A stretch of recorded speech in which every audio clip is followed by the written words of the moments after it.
洗万八块起来。啊，秀兰啊，诶，飞机顶看落来就是安尼啦。现在我们在搭飞机往下看。Alaska has been called the Great 我在解说。Land, full of rock and ice and landforms that seem unmoving and unchanging. But these sturdy mountains and solid fields of ice are anything but static.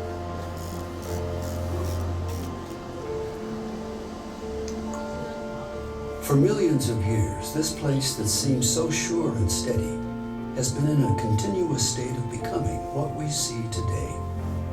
Over vast stretches of time, glaciers advanced and retreated. Towering trees filled the open spaces, creating the world's largest temperate rainforest, the Tongass National Forest.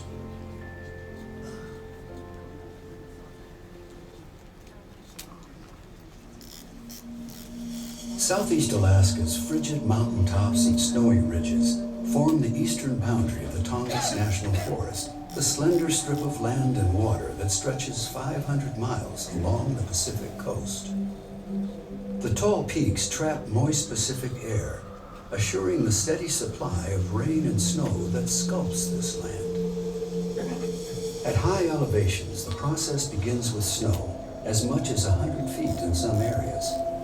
The Juneau ice field, which blankets over 1,500 square miles of southeast Alaska and Canada, is a remnant of the ice sheets that once covered much of North America. This ice field alone feeds 38 glaciers, Southeast Alaska's rivers of ice. This place is a perfect laboratory for scientists studying glaciers. Changes in the glaciers reveal insights about the health of our planet and how it's being affected by climate change. Right here, we're up at the top of the Mendenhall Glacier on the Juneau ice field, and there's so much snow falling each year. In the winter, we can get over 100 feet of snow. And all of that snow that falls during the winter, not all of it melts during the summer, and it gets buried by the next winter's snowfall. The snow that falls here takes about 200 years to become compacted into ice and travel the length of the glacier and then discharge into the lake. Those icebergs in the Mendenhall Lake started as snowflakes up here on the top of the ice field. So this is kind of like the birthplace of the glacier. The end of our summer season is when we sort of balance our checkbook, when we add up how much snow we've gained up here on the top of the glacier with how much ice we've lost down by Mendenhall Lake. Then we'll sort of figure out, okay, did our gains up high compensate for our losses down low? And over the last 250 years, the Mendenhall Glacier has thinned and retreated drastically, and that trend is still continuing today. We typically see about 15 to 20 feet a year of ice thinning. So in other words, where I'm standing, if I came back at the end of the summer, at the end of the melt season, I would be 15 or 20 feet lower down. All of this rock that's exposed is area that was covered by glacier ice. And if you look up on the hillside above the glacier, you'll actually see differences in the color of vegetation from the dark green forest to the more recent light green forest to down below that very little vegetation. And so you'll see those lines which essentially mark out places where the glacier ice has been in the recent past, and it's thinned away. Retreating glaciers carve the land, revealing scour marks in their paths. Free of the glacier's weight, bare land lifts, new life forms on the exposed surfaces. Lichen and moss colonize on rock and glacial debris, giving flowering plants a place to take hold. Their roots bring nutrients to developing soil. Trees claim the land, creating the dense canopy and shady understory found in temperate rainforests. The transformation from bare rock to dense forest can occur in as little as 350 years, leaving a landscape once dominated by ice, covered with plant and animal species. About 13,000 years ago, the Earth began to warm. As the glaciers melted, they left deep valleys that filled with ocean water and icy glacial melt. Over the millennia, climate fluctuations have triggered smaller rounds of glacial movement. The last began 3,000 years ago. That period, known as the Little Ice Age, ended in the mid-1700s, right about the time the Mendenhall began its current retreat. In the past 2 centuries, this majestic glacier, which is 2,000 feet deep in some places, has retreated about 2.5 miles. As climate change warms our planet, further retreat is inevitable. Most glaciers in Alaska are retreating, and like the Mendenhall, they are doing so at an unprecedented speed. Conserving the nearly 17 million acres of the Tongass National Forest and its glaciers will depend upon how we maintain the health of our planet, including how we decide to face human contributions to climate change. The watery web of life in southeast Alaska extends from the upper reaches of the ice fields to the most distant rivers and streams. The Stikine River Delta is just one example of the flourishing habitats created by glaciers. 16 miles of wide delta flats lie at the mouth of this 400-mile-long river, one of the many wild rivers that flows through Canada and ends in southeast Alaska. Glacial silt forms the river delta.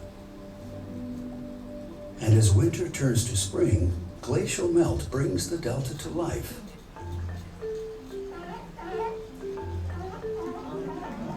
Early spring fish runs bring forth sea lions and the largest concentration of bald eagles in North America, just as the ice begins to break and flow.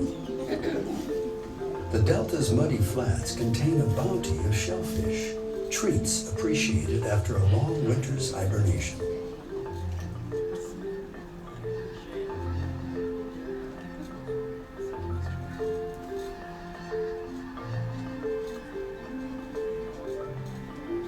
Thousands of migrating snow geese return to the Stikine each spring.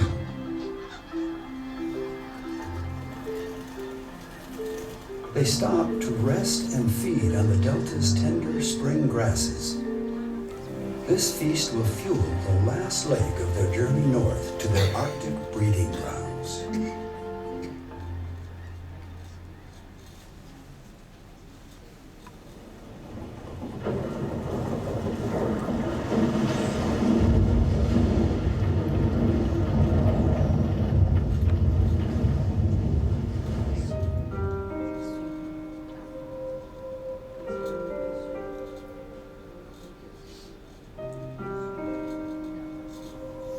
Change is one of the defining qualities of the Tongass. It's apparent in the shifting shape of the landscape and in the life cycles of the creatures that thrive here. Salmon begin their journey in the Tongass, then migrate to the ocean, where they live for up to 5 years. Once fully mature, they return to the stream where they were born, to lay their eggs and die. The returning salmon provide food for the forest's wildlife and a huge infusion of nutrients that benefit the health of rivers, soil, and trees.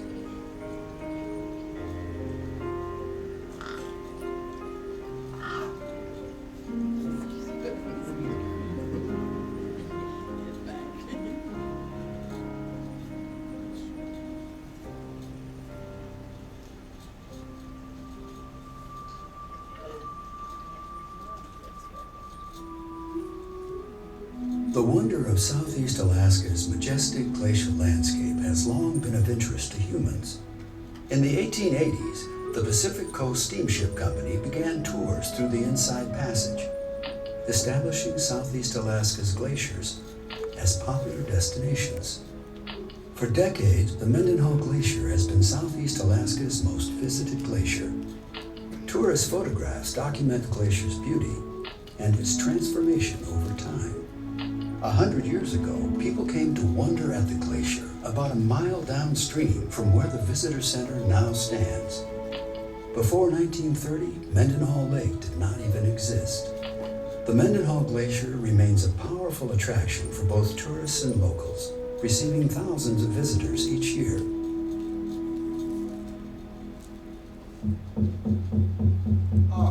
The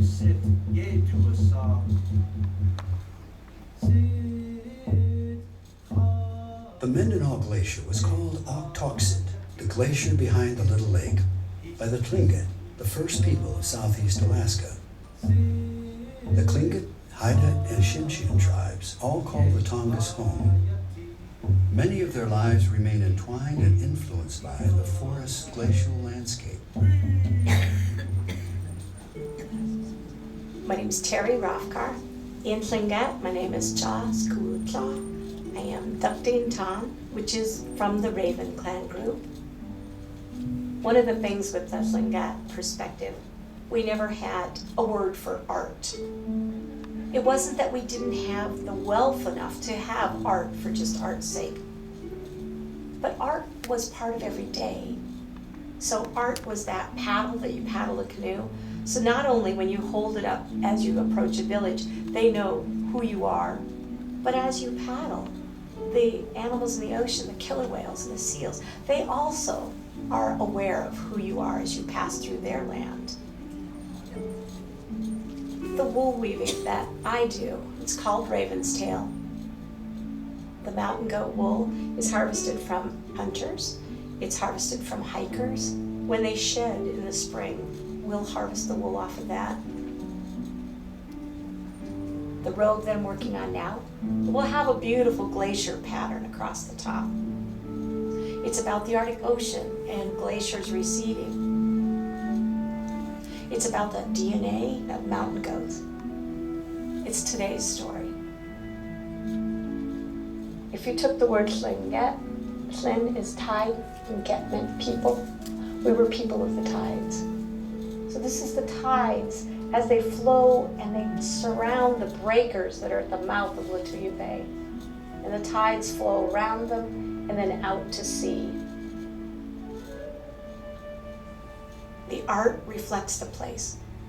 So isn't it just perfect that as you put on your potlatch hat made out of the spruce roots from the beaches and you wrap yourself in the robes of the mountain goat, you've really embodied the very beaches and the lofty places that we call home.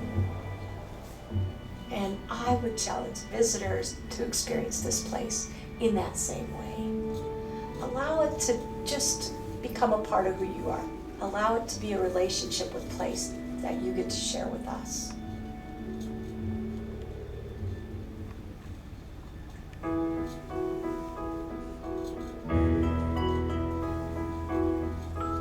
The Tongass National Forest is a landscape created by nature and woven by culture.